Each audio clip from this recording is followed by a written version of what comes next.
नमस्ते प्यारे बच्चों, स्वागत है आपका रामरूप शर्मा चैनल पर। मैं हूं रामरूप शर्मा और आज मैं आपके लिए लेके आया हूं एसिड बेस और सॉल्ट चैप्टर के 10 क्वेश्चन, जिन क्वेश्चंस में से टर्म 1 में आपके लिए 100% क्वेश्चंस आएंगे। उन्हीं में से ही आएंगे, आप ये कह सकते हो, या उनके जैसा कोई क्वेश्चन आ सकता है।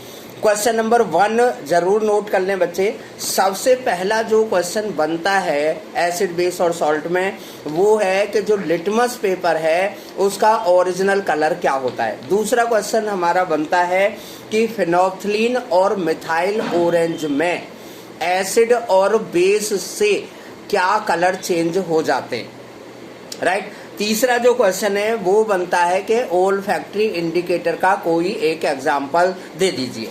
तो ये 3 क्वेश्चन है। इन 3 क्वेश्चन में से आपको 100% कोई ना कोई क्वेश्चन आपको जरूर देखने को मिलेगा। नेक्स्ट जो क्वेश्चन है जो निश्चित रूप से आपको आने वाला है वो है कि प्रोटीन या विनेगर से में कौन सा एसिड होता है, उसका नाम लिखिए। प्रोटीन या विनेगर, यहां से क्वेश्चन आपका निश्चित रूप से आने के चांस है। अगला जो क्वेश्चन है वो है एसिड और बेस की अर्हीनियस डेफिनेशन, यानी कि एसिड और बेस की अर्हीनियस की डेफिनेशन क्या है, या एसिड और बेस जो है एसिडिटी और बेसिसिटी, एसिडिटी और बेसिसिटी जो है वो क्या होती है, उसकी डेफिनेशन आपसे पूछी जा सकती है।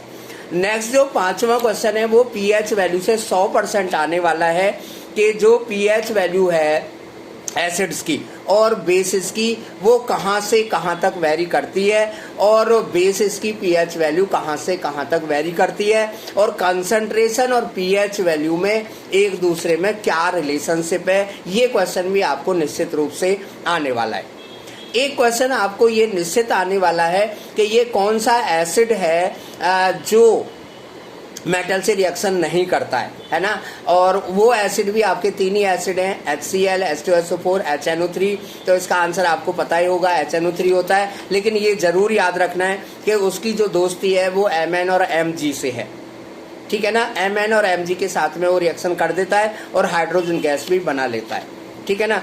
अब इसके बाद में जो सबसे ज्यादा इंपॉर्टेंट पार्ट है वो है आपका ब्लीचिंग पाउडर। ब्लीचिंग पाउडर का केमिकल फॉर्मूला और प्रिपरेशन की रिएक्शन।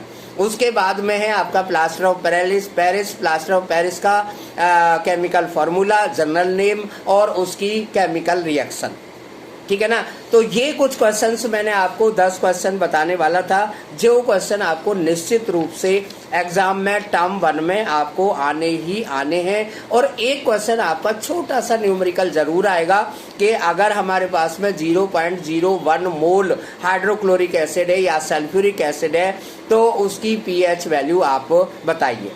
पीएच का सिंपल फॉर्मूला है, लेकिन वो फॉर्मूला आपके टर्म में, आपके सिलेबस में नहीं है। आप केवल कंसंट्रेशन की जो माइनस पावर है उसे ही प्लस पावर करके लिखिए। लेकिन ध्यान रखिए कि आपके पास हाइड्रोजन आयन कंसंट्रेशन हो, अगर OH आयन कंसंट्रेशन है तो उसे हाइड्रोजन आयन कंसंट्रेशन में जरूर बदल लीजिएगा।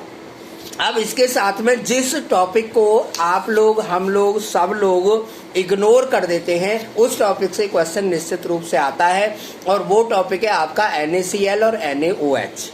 एक्चुअली हम जब भी सॉल्ट पढ़ते हैं तो हम ब्लीचिंग पाउडर पर चले जाते हैं, हम प्लास्टर ऑफ पेरिस पर चले जाते हैं, हम वॉशिंग सोडा पर चले जाते हैं, और हम भूल जाते हैं कि NaCl और NaOH भी हमारे इम्पोर्टेंट पार्ट यहाँ पर हैं। तो NaCl जो है वो कहाँ कहाँ से निकाला जा सकता है ये भी आपको याद रखना है। सी वाटर है, रॉक सॉल्ट है और इनलैंड है। इसके बाद में मैं आपको एक जो आपका है NaOH, जिसे हम कहते हैं कास्टिक सोडा, ठीक है ना। कास्टिक सोडा को किस मेथड से बनाया जाता है, जिसे हम क्लोर एल्कली प्रोसेस कहते हैं, और क्लोर एल्कली क्यों कहते हैं, ये क्वेश्चन भी आपको जनरली पूछ लिया जाएगा, पूछा जाता है। तो इसलिए आपको क्लोरीन, हाइड्रोजन और NaOH तीनों के यूजेस जरूर याद करके जाने।